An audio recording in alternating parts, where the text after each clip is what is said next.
देखते हैं, आप ख्वाब देखते हैं, आप करेगा आपके लाइफ में। आमीन। बड़े सपने आपने जो सजोए हैं उनको पूरा करेगा। आमीन बोलने वाले। आमीन। क्या आप सपने देखते हैं? सपने देखते हैं, आप ख्वाब देखते हैं, आप ख्वाब रखते हैं अपने अंदर। आप अपने अंदर जो भी विश्वास रखते हैं, याद रखना जहां ख्वाब पूरे नहीं होते वो यीशु मसीह के पास पूरे होते हैं। वो विश्वास करना, वो ख्वाब आपके अंदर है आज यीशु मसीह के नाम में। आज का हमारा टॉपिक है पारिवारिक समस्याओं का अंत कैसे हो। पारिवारिक क्लेश, पारिवारिक समस्याओं से छुटकारा कैसे पाएं। हो सकता है आपके परिवार में कोई क्लेश हो रहा हो, परिवार में कह रहे किसी को गंदी लत लगी हो, बच्चों को मोबाइल पर गेम खेलने की, है कि नहीं ऐसा? टीवी पर कार्टून देखने की गंदी लत लगी हो। ये गंदी आदतें होती हैं। जब मैं वचन से बताऊंगा, आज आप घर जाएंगे वो आदतें खत्म हो जाएंगी यीशु मसीह के नाम में। जो इस बात की टेंशन में है, कह रहे हैं कि ये समझना है, किसी को बुरी बुरी आदतें, छोटी छोटी बात पर गुस्सा आ जाता है उनको, सुन रहे हैं, छोटी छोटी बात पर उनका टमाटर की तरह मुंह लाल हो जाता है, नींबू की तरह यूं हो जाती है उनकी आंखें। मत्थे ते वट पा लेंदे ने, थोड़ी जी गल होंदी देखिया वट्ठे ते आठ इंज मत्थे ते वट चढ़ जाते कि नहीं? हाँ भी पंजाबी हो, मत्थे ते वट चढ़ाते कि नहीं? आपके मत्थे पर वट चढ़ जाते हैं, गुस्सा आता है छोटी छोटी बात पर, आप निराश हो जाते हैं। आपका पति शराब पीने की आदत छोड़ता नहीं है। कई बार दिल पर लगा लेते हैं हम बात, वो खासकर औरतें हैं, छोटी छोटी बात दिल पे लगा लेंगी। तूने दूसरे को सुंदर क्यों कहा, मेरे को सुंदर क्यों नहीं कहा? दूसरे की साड़ी अच्छी क्यों कही, मेरे को क्यों नहीं अच्छी कही? दिल पे लगा लेंगी छोटी छोटी बात। उसको सोनी कह रहा, मेरे को सोनी नहीं कह रहा। आप छोटी छोटी बातें दिल पे लगा लेती हैं आजकल औरतें। बोलो हालेलुया। ये बुरी आदतें हैं। इस बुरी आदत से आपको बचना है। आपका परिवार में कई बार तलाक हो जाता है इन आदतों के कारण। आप पति पर शक करते हैं और पति पत्नी पर शक करता है, और बुरी आदतों में फंसे हुए हैं बहुत सारे लोग। छोटी छोटी बात के लिए उनको गुस्सा आता है, और कई आदतें ऐसी हैं जिनके कारण हमारे अंदर रहती हैं बातें, और हम बार बार बोलते हैं कि नहीं, कि तू मुझे लाइक नहीं करता, तू तो उसको लाइक करता है, तू तो उसकी तारीफ करता है। छोटी छोटी बात पर दिल पर लगा लेती हैं। हालेलुया। अगर पति थोड़ा सा डांट देगा तो दिल पे लगा लेगी। बोलो हालेलुया। लगा लेगी कि नहीं? मजाक करेगा तो लगाएगी, और ये माफ नहीं करती ज्यादातर औरतें हैं। सारे बोलो हालेलुया। ये सास को भी माफ कर देंगी, ससुर को भी माफ कर देंगी, लेकिन दो बहनें ऐसी हैं जेठानी और दरानी को कभी माफ नहीं करेंगी। इनके अंदर आते हैं ये बुरी आते हैं। ये कह रहे हैं सास को माफ करवा ले, मामे को माफ करवा ले, ताऊ को करवा ले, चाचे को करवा ले, फुप्पे को करवा ले, जेठानी दरानी को कभी माफ नहीं करूंगी। उसने मेरा घर खा लिया। आप समझते हैं कि नहीं? कहता है आपके अंदर ये बुरी आते हैं। ओ आदमी लोग बहुत परेशान हैं इस बात से। थैंक यू गॉड, आज आपने मुझे मैसेज दिया आदमियों के लिए। सही कह रहा हूं कि नहीं? आदमी लोग परेशान, अरे कोई तो मेरे साथ हो, हालेलुया बोलकर। आदमी लोग हालेलुया, सुन रहे हैं कि नहीं? आदमी लोग समझाते रहते हैं कि नहीं नहीं नहीं, जेठानी को हम घर नहीं देंगे, दरानी को नहीं देंगे, लेकिन औरतें मानने के लिए तैयार ही नहीं है। ना, इनको मैं माफ नहीं करूंगी, जेठानी दरानी को। एक घर में एक छत के नीचे रहते हैं, लेकिन इनकी आपस में बनती नहीं है। अगर यूपी की सगी बहनें घर में चली जाएंगी, जेठानी दरानी है, फिर तो बड़ी प्यार से रहेंगी, कोई बात नहीं, मेरी बोबो के घर ही जा रहा माल सारा। विश्वास करना है। कह रहा है कि आज हो सकता है किसी बुरी आदत का शिकार और शैतान आपका फायदा उठा रहा हो। इसी कारण से परमेश्वर का क्रोध कई बार इंसानों पर पड़ता है। छोटी छोटी बात में झूठ बोलते हैं। फोन आजकल ज्यादा झूठ बुलाता है। मैं जो बातें कह रहा हूं, अगर किसी को टच कर रही हैं, इसी समय परमेश्वर उसके हृदय में से साफ कर रहा है, उसकी गलतियों को माफ कर रहा है। उनको आशीष देने के लिए एंजल भेज रहा है आपके गेट पर आज यीशु मसीह के नाम में। दोष लगाने वाली आत्माएं होती हैं, दोष लगाने वाली हैबिट। गलती कोई करेगा, दोष किसी पर लगेगा। औरतों के अंदर, आदमियों के अंदर हैबिट है ये, शराब पिएंगे, थूक देंगे और बोल देंगे इसने थूका।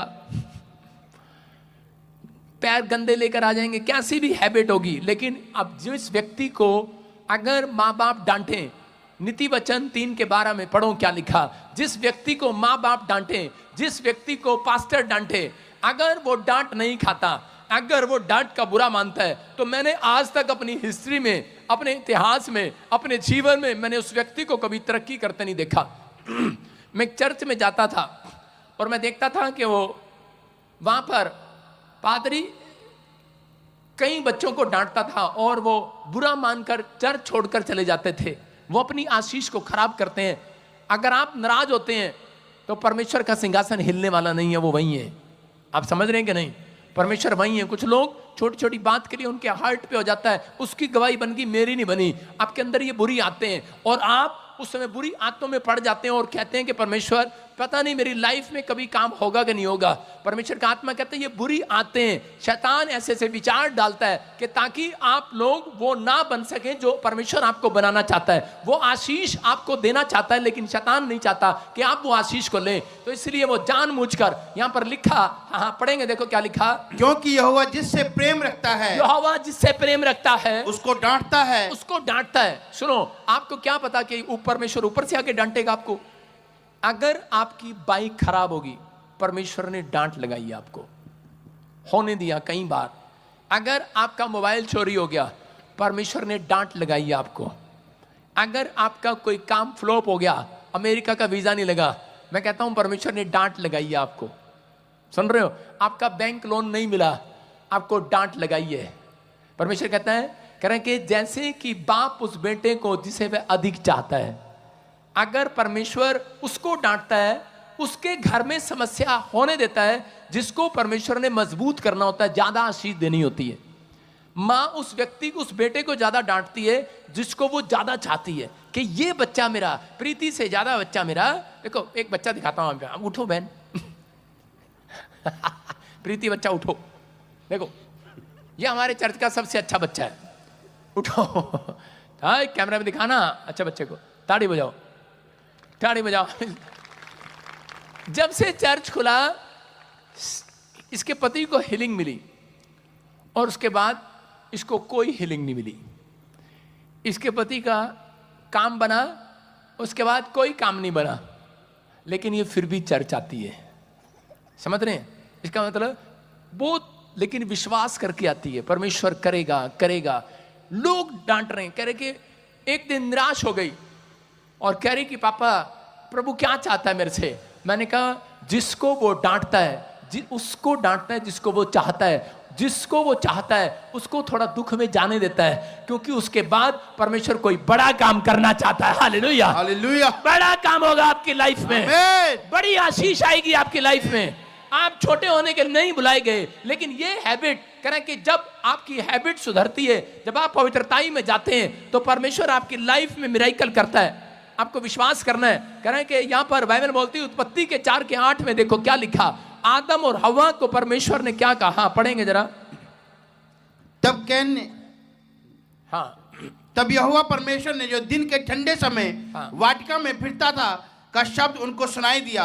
हाँ। तब आदम और उसकी पत्नी वाटिका के वृक्ष के बीच यहोवा परमेश्वर से छिप गए। तब यहोवा परमेश्वर ने पुकार कर आदम से पूछा, तू कहाँ है? हाँ। उसने कहा, मैं तेरा शब्द बारी में सुनकर डर गया, क्योंकि मैं नंगा था इसीलिए छिप गया। उसने कहा, किसने तुझे बताया कि तू नंगा है? जिस वृक्ष का फल खाने को मैंने। स्टॉप, पता नहीं क्या पड़ी जा रहा है। 8 का सिर्फ 4 काट। अपने हाथों को उठाऊं और जिससे मैं कहूं परमेश्वर कि आज मेरे बच्चों की बुरी आदतें छुड़ा दे, मेरे पति में से, मेरी पत्नी में से, मेरे परिवार में से, मेरे फैमिली में से बुरी आदतें स्टॉप कर दे यीशु मसीह के नाम में। आपको नहीं पता, करें कि बहुत सारे लोगों को नहीं मालूम, करें कि बुरी आदतें करें शैतान करें डालता है इसलिए कि ताकि आपके बच्चे, आपके परिवार में एक बुरी हैबिट पड़ी रहे। उसको मालूम है आपने शराब पीना छोड़ दिया, आपने गाली देना छोड़ दिया, आपने उस स्थान पर जाना छोड़ दिया, आपने बुराई करना छोड़ दिया, लेकिन ऐसी ऐसी छोटी छोटी गंदी आदतें आज भी आपके जीवन में पड़ी रहती हैं, क्योंकि उसको पता है करें कि अगर इनके ऊपर ढक्कन नहीं होगा, पश्चाताप का ढक्कन नहीं होगा, तो इनके बच्चे, इनका घराना बर्बाद हो जाएगा। करें बाइबल बताती है करें कि अगर आपको शैतान के करें कि अपने परिवार में से करें पारिवारिक क्लेश को खत्म करना है। कितने लोग परिवार में से क्लेश खत्म करना चाहते हैं? आप अपने परिवार में समस्या खत्म करना चाहते हैं, अपनी फैमिली में से आप क्लेश को खत्म करके आप जब घर लौटे आप शांति को देखना चाहते हैं, आप आनंद देखना चाहते हैं अपनी फैमिली में, तो परमेश्वर का आत्मा कह रहा है कि देखेंगे स्क्रीन पर 3 काम करें। पहला कह रहा है कि प्रायश्चित का ढक्कन लगाएं। कह रहा है कि पुराने नियम के अंदर क्या होता था, कह रहे हैं कि पुराने नियम के अंदर 5 इंद्रियों पर प्रार्थना का ढक्कन लगाओ। पुराने नियम के अंदर प्रायश्चित का ढक्कन उसको कहा जाता था कि मेमना चढ़ाया जाता था परमेश्वर के दरबार में। और उसको जो लहू होता था उसको कह के सुबह शाम परमेश्वर के सामने चढ़ाया जाता था, उसको बोलते थे प्रायश्चित का ढक्कन। और जब यीशु मसीह धरती पर आया तो उसने कहा अब कोई मेमने का लहू नहीं, अब सिर्फ पवित्र इंसान का, कह रहे कि यीशु मसीह ने अपना लहू बहाकर मेमना बनकर, कह रहे कि अब जो यीशु मसीह का लहू लगा लेगा अपनी आंखों पर, 5 इंद्रियों पर, कहते हैं कि उसके घर में आज से सुरक्षा आ जाएगी यीशु मसीह के नाम में। कह रहे ये 5 इंद्रियां कौन सी हैं? ये 5 इंद्रियां वो इंद्रियां, कह रहा दूसरा, कह रहा फैमिली में प्रार्थना की वेदी बनाएगा। आप अगर आपके बच्चे बिगड़ क्यों रहे हैं, आपकी फैमिलियों में आपका मन चंचल क्यों हो रहा है, आपका बिजनेस फ्लॉप क्यों हो रहा है, कह रहे इसलिए क्योंकि आप फैमिली में प्रेयर नहीं करते। अगर आप महीने में नहीं कर सकते, हफ्ते में नहीं कर सकते, मैं कह रहा हूं तो आप कभी आशीषित नहीं हो सकते। अगर आप एक हफ्ते में फैमिली प्रेयर करें, आप एक हफ्ते में अपने परिवार के साथ बैठें या महीने में एक बार बैठें, आप अपनी पर्सनल प्रेयर करें, लेकिन आप एक फैमिली प्रेयर जरूर करें अपने साथ। कह रहा जब आप अपनी फैमिली प्रेयर करेंगे परमेश्वर आपको कहीं से कहीं लेकर जाएगा यीशु मसीह के नाम में। कह रहा यहां पर बाइबल बताती है इस बात के लिए, कह रहा 5 इंद्रियां कौन सी हैं? कह रहा आपका दिमाग, कान, आंख, नाक, मुंह, कहता ये 5 इंद्रियां, आपका मन, कहता ये इंद्रियां जिसने खोल रखी हैं पाप के लिए, कह रहा कि बुरे विचारों के लिए, इस पर ढक्कन लगाना जरूरी है। हालेलुया। कह रहा जिन्होंने ढक्कन नहीं लगाया हुआ अपने हाथों को उठाओ। और आप सोचते हैं शायद मेरे बच्चे पता नहीं कहां पर हैं, चिंता कर रहे हैं, अमेरिका में, इंग्लैंड में, कनाडा में, पता नहीं क्या कर रहे हैं, मैं यहां बैठा हूं, मेरे बच्चे क्या कर रहे हैं। आज यहीं से यीशु के लहू का ढक्कन लगा दो उनकी आंखों पर, 5 इंद्रियों पर, कानों पर, अभी मुंह पर, उनके दिमाग पर यीशु का लहू का ढक्कन लगा दो। कोई दुष्ट आत्मा अंदर नहीं जा सकती। अगर पाप किसी के व्यक्ति के अंदर घुसेगा तो शैतान भी अंदर घुसेगा, याद रखना। कह रहा इसका मतलब कर्जा भी उसके अंदर घुसेगा, बीमारियां भी उसके अंदर घुसेंगी, क्योंकि जब इंसान ने पाप किया तो परमेश्वर ने कहा अब इंसान मरेगा और कहा कि ये बीमार पड़ेंगे और मर जाएंगे। लेकिन यीशु मसीह आया और उसने कहा अब जो पश्चाताप करेगा वो बचाया जाएगा यीशु मसीह के नाम में। तो आपको विश्वास करना है। कह रहा यीशु के लहू का ढक्कन अपने ऊपर लगाना। आज तैयार हो के नहीं? जितने यीशु के लहू का ढक्कन लगा रहे हैं अपने हाथों को उठाओ और इसी समय कह दो कि आज परमेश्वर कि मैं अपनी फैमिली प्रेयर करूंगा। जितने आज इसी समय 5 इंद्रियों पर ढक्कन लगा रहे हैं, यहीं से लगा दो अपने बिजनेस पर, अपने घर पर, अपने परिवार पर, अपने अकाउंट्स पर, अपने मन पर, देह प्राण आत्मा पर। खुला है जो पाप के लिए दिमाग, खुला है जो पाप के लिए, कह कि कान, आंख, मन, कह कि उसको बंद कर दो यीशु मसीह के नाम में। खुलिए जो आपकी आवाज, आपकी वाणी आज जब तक आप नहीं कहेंगे। कुछ लोग बोलते हैं पापा मैं प्रार्थना भी करता हूं, पता नहीं गंदे गंदे विचार आते हैं मेरे दिमाग में।